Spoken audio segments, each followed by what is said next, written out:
So we had a wonderful little selection of shots and a bit of a long form shot in Agatha there. Here we are at the Romford Horror. And we now have a Q&A with some of the guys involved in a couple of these projects for love of the craft and time to bleed. Do me a favour, go down the line and let everybody know who you are and what you did on your projects. So my name's Callum, Hilditch-Crimes. I was the writer and director of For the Love of the Craft.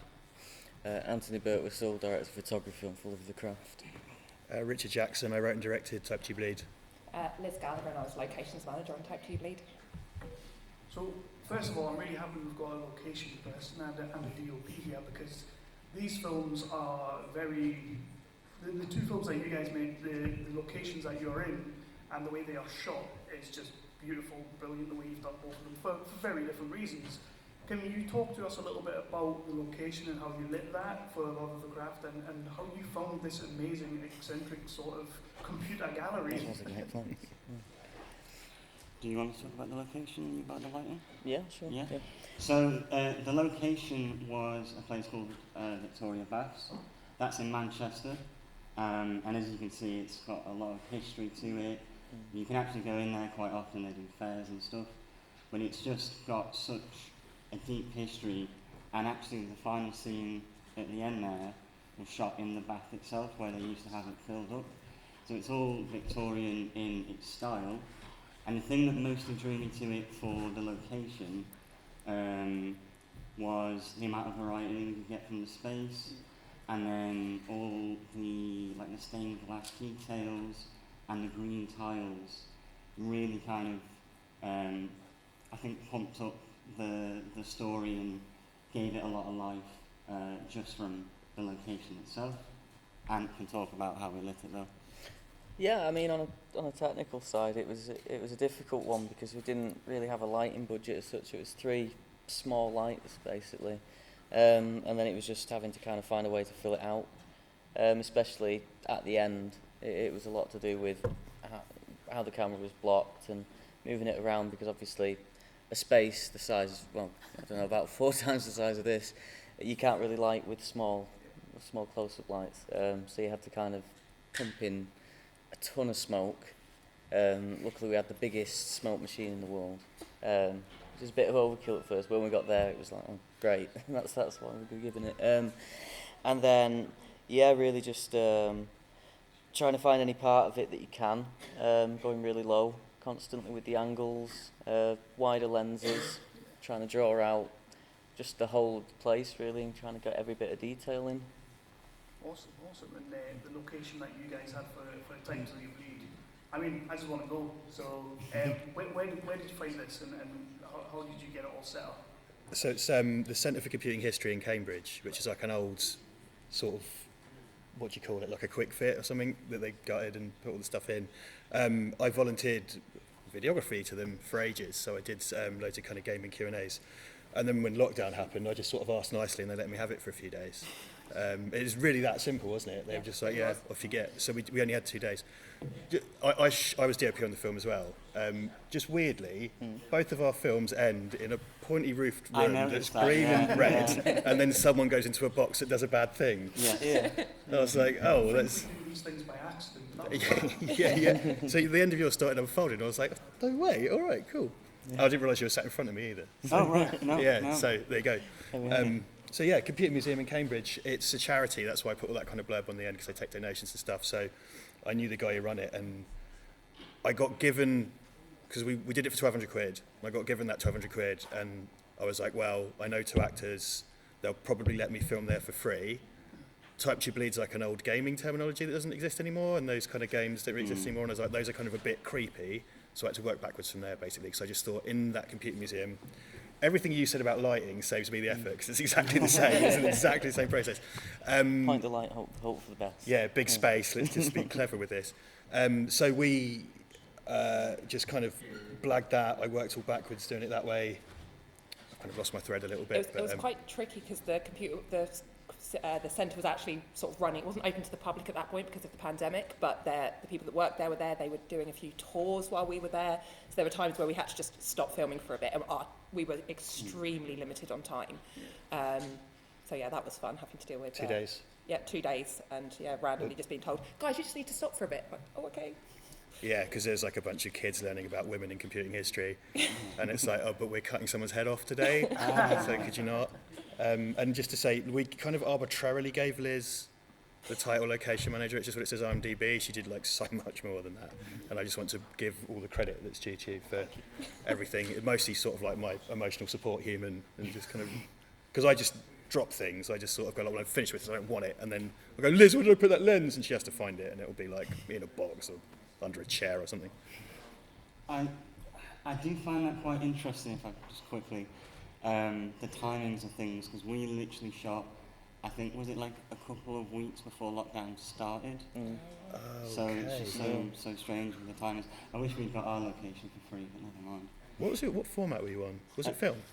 No. It looks no. like film. Did you? It was In a mirror. Oh right. Okay. Yeah. Right.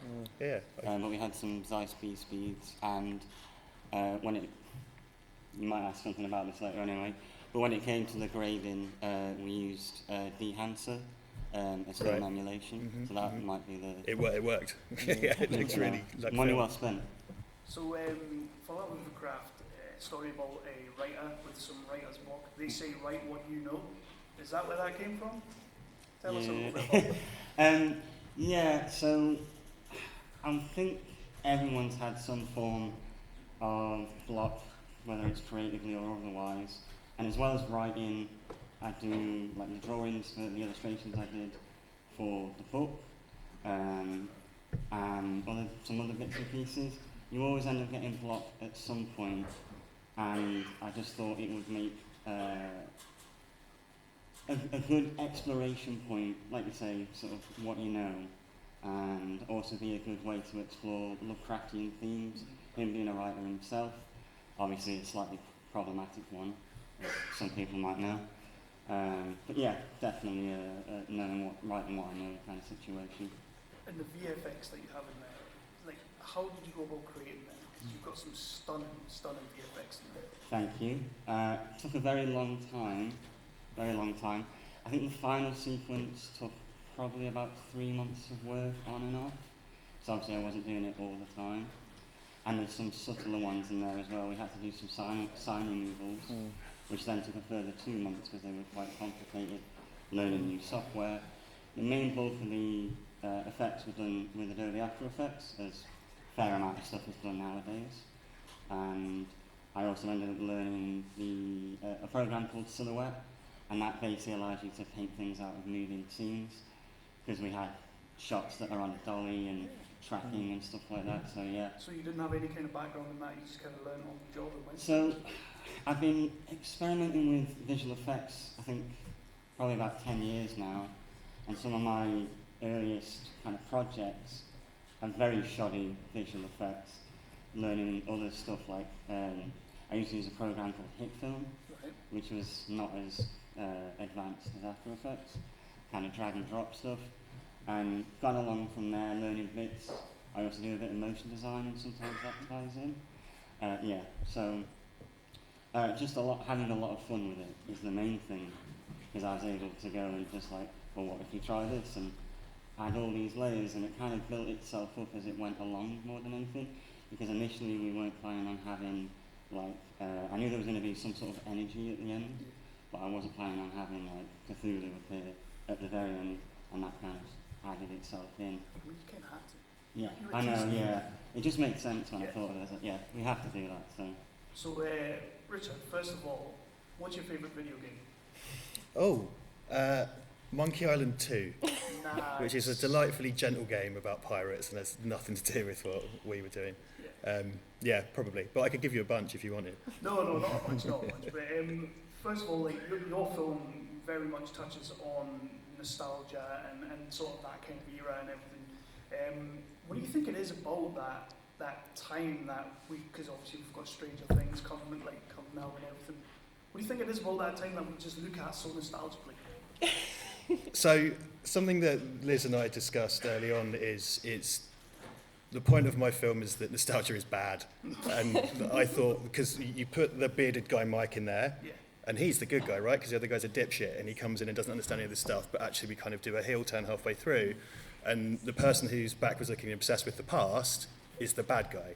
And he's allowed his knowledge of the past and the fact he's fallen in love with this machine to turn him. Whereas the kind of dumber guy, because he doesn't get it, it doesn't get him in the same way, he doesn't have as much time with it. So I've been looking at all this kind of nostalgia stuff, and I got kind of sick of it.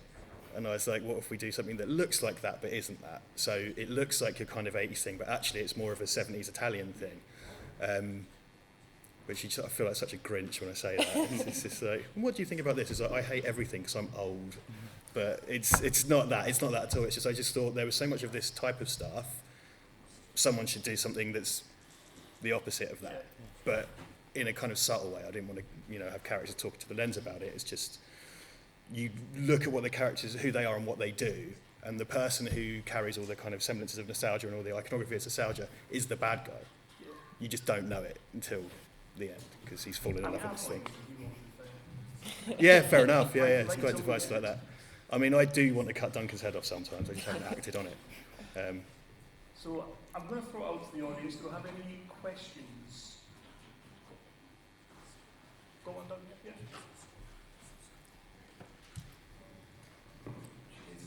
Richard, whilst you're in the computer museum, what games did you discover? Being that you had so many to choose. They're all there. They do. So that company provides props to movies. So they do all the Wonder Woman 84 and all the Black Mirror stuff. They provided all the stuff. It's their side thing.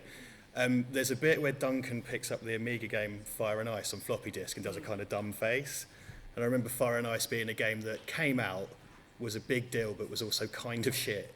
And so I thought it would be quite funny. And Cybermorph on Atari Jaguar is a notoriously awful game. So I thought that's what we have to have him play. He kind of plays it. It's for my amusement only. For about 3 seconds, he kind of does a dumb face and we go off. So seeing Cybermorph again and how much it sucked was like, okay, we'll chuck that in there. Did they have the E.T. game? They do. They actually have one of the ones pulled from the landfill in a glass case. Wow.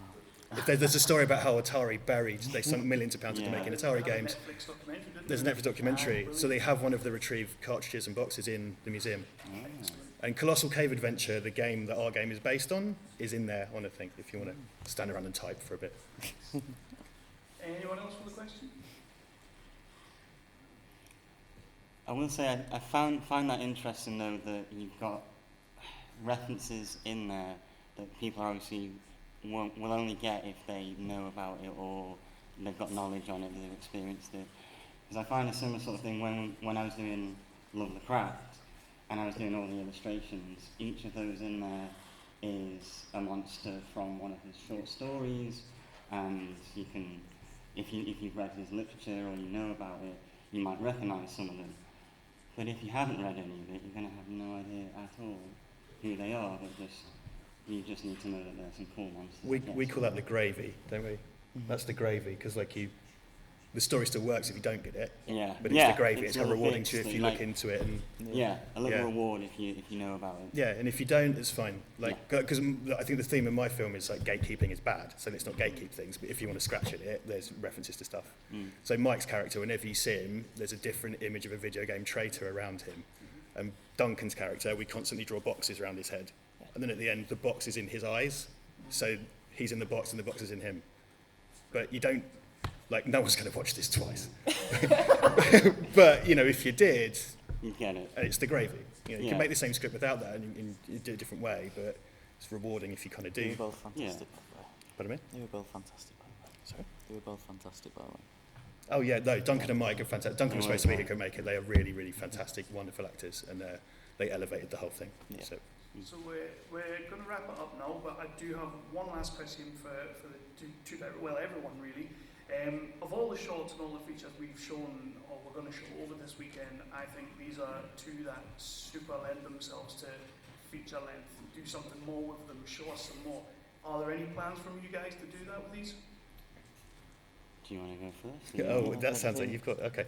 The talk of an anthology, that was as far as we got, that it could be part of an anthology, but we kind of felt that this story was played out in our 22 minutes. Yeah, we don't think there's more there. As much as we love doing it. No, I mean, I think we could certainly pull out some of the themes that are there and work with them more, but I think Doug and Doug and Andy's story has been told. It's been told. We've worked up a feature not based on this. So we want to move on and do something else, kind of sci-fi, thematic sci-fi thing. Probably also with an evil box though. Yeah, with an evil box. Yeah. Dreamcast this time. Yeah, it's about an evil Dreamcast. And I said it first, it's not his idea. No. Yeah, so we're working on something different, which carry a lot of the themes, I think, but we never felt this was more than what it is. Yeah, so I found it quite interesting when sort of working on the writing for Love of the Craft, of having that artist journey of the writer. Obviously, by the end of the film, the modern day writer's worked through his writer's block, and the story we've just seen is what he's committed to his paper. And I think it would be quite interesting to explore other branches of that, other creative areas. But I have had a few ideas of a way to expand it into a universe. But I think of shorts and maybe a series of type. That'd be a lot of fun. Excellent, excellent. Well, guys, thank you so much for submitting the movies. Thank you for letting us show them, and thanks for being here. Thank you. Can we get a little round of applause for everyone?